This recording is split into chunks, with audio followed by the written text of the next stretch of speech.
Hola, ¿qué tal? En esta ocasión hablaremos acerca del tema cómo convivimos en la escuela. Nuestro punto de partida será revisar justamente la idea que tenemos acerca de la convivencia, porque hay quienes piensan que la convivencia es positiva y la violencia es negativa. Entonces dicen que no hay convivencia cuando se convive de manera violenta, pero esto es un error. Aquí lo que estaremos dejando muy claro es que la convivencia es ese conjunto de interacciones y relaciones que se dan entre las personas en un contexto determinado. Y esta puede ser pacífica o violenta, puede ser respetuosa o puede ser intolerante, puede ser incluyente. Podemos darle un montón de calificativos a la manera de convivir, porque justamente la forma como nos relacionamos unas personas con otras, pues está influida por nuestros valores. Entonces, la convivencia pues es un modo particular de relacionarnos, que puede ser positivo, no violento, pacífico, inclusivo, o puede ser tóxico, puede ser violento, etcétera. ¿Qué esperamos en las escuelas? Pues obviamente esperamos que en las escuelas nos relacionemos de un modo pacífico, inclusivo, no violento y democrático. ¿Cómo le hacemos para llegar ahí? Tenemos que reconocer, por un lado, que en muchas escuelas sí se convive de manera violenta, es decir, hay acoso escolar o el mal llamado bullying, hay también amenazas por parte de algunos miembros de la comunidad escolar hacia otros, o bueno, hay falta de respeto entre el personal, o una cosa que parece como muy inofensiva y a veces pasa inadvertida, y que es la indiferencia, que es otra forma de violencia escolar. Tenemos escuelas en donde se conviven así, hay pleitos, riñas, discriminación, incluso abuso, uso de armas, etcétera. Tenemos que pasar de ahí a otro momento, a un momento de coexistencia pacífica. Este momento de coexistencia pacífica, en términos de lo que se llama cultura de paz, pues implica prevenir la violencia, erradicar los factores que la generan y de algún modo ir construyendo las bases para convivir mejor. Pero todavía no estamos hablando de una convivencia pacífica, inclusiva y democrática. Estamos hablando de una coexistencia pacífica. Nos respetamos, aunque no nos soportemos. Nos hablamos, nos saludamos, aunque no nos llevemos bien. Bueno, esto no es lo mejor, no es lo deseable, pero es preferible, ¿verdad?, que el primer nivel. En el esquema que ustedes están viendo en la pantalla, se nota pues este largo proceso que va desde esta convivencia violenta, anómica, excluyente, hacia la convivencia que deseamos, que es una convivencia inclusiva, democrática y pacífica. Pero no podemos ser ingenuos y decir que se va a saltar de un punto al otro de manera mágica. No es así, y tampoco es rápido ese salto. Tenemos que reconocer que es un problema complejo que amerita de la misma manera soluciones integrales y soluciones comprensivas y complejas. Es un error cuando alguien dice, bueno, vamos a hacer un programa para prevenir la violencia y entonces mandamos llamar a la policía y que les den a los alumnos, por ejemplo, clases de cómo prevenir el delito.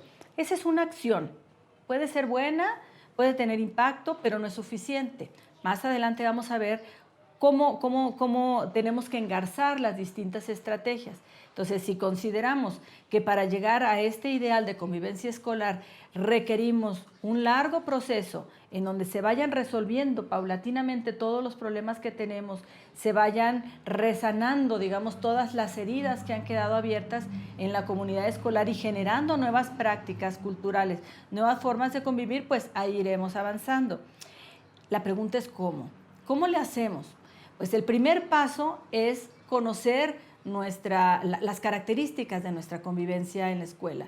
Por eso la gran pregunta que nos hacemos aquí es ¿cómo convivimos en la escuela? Después vamos a ver cómo le hacemos para mejorar la convivencia, pero no podemos mejorar la convivencia si no sabemos cuáles son nuestros problemas, cuáles son nuestros desafíos, cuáles son aquellos elementos que nos están generando mayor conflictividad en la escuela. Ustedes pueden reconocer, por ejemplo, que una escuela que está cerca de la otra tienen modos de convivir absolutamente distintos. Es más, una escuela en turno matutino puede tener una convivencia violenta y en el turno vespertino convivir de manera pacífica. ¿Por qué? Porque si es el mismo entorno, si es el mismo edificio. y en algunos casos hasta el mismo director. Bueno, pues porque hay muchos factores que intervienen en la convivencia escolar, en el clima que se genera dentro de los salones y en el clima que se genera en general en la escuela.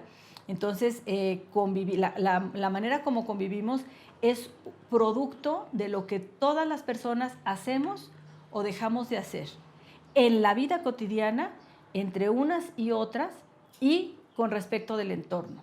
Por ejemplo, si en un salón de clases no hay ventanas, por ejemplo, no hay vidrios, y hace mucho frío o mucho calor, o se meten los moscos o lo que sea, o el ruido de la calle, bueno, ese puede ser un factor que nos afecte, o también lo podemos convertir en un factor de posibilidad. Todo depende de la dinámica que se genere al interior del plantel. La propuesta que hacemos es que para poder hacer este diagnóstico de la convivencia escolar, tomemos en cuenta una serie de elementos que ustedes van a ver en estas láminas que se están proyectando mientras yo hablo. Primero, tenemos que revisar la calidad de las relaciones. ¿Cómo estamos interactuando? ¿Cuáles son los valores que están imperando en nuestras relaciones? ¿Somos respetuosos, tolerantes, responsables, honestos, solidarios o todo lo contrario, verdad? No basta, por ejemplo, con ser respetuoso de la norma si no me importan las personas. Me tienen que importar las personas y me tengo que preocupar por el bienestar de las personas. Otro elemento a diagnosticar es el ambiente socioafectivo. Esta es una noción relativamente nueva en el discurso educativo mexicano, pero es vieja, digamos, en todos los procesos de educación para la paz y los derechos humanos. ¿Qué significa esto del ambiente socioafectivo?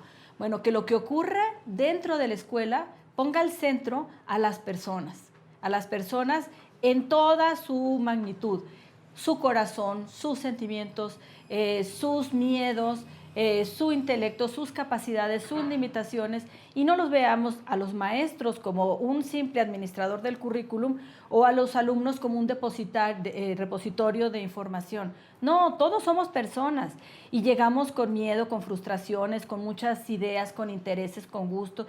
Entonces, todo eso tiene que estar presente en la vida escolar.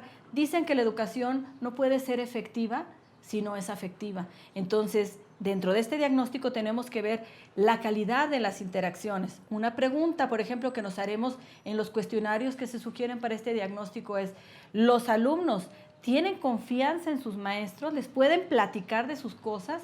¿Los maestros se sienten reconocidos en su trabajo, en la vida cotidiana? ¿El director también tiene esa capacidad para establecer un acuerdo con la comunidad escolar?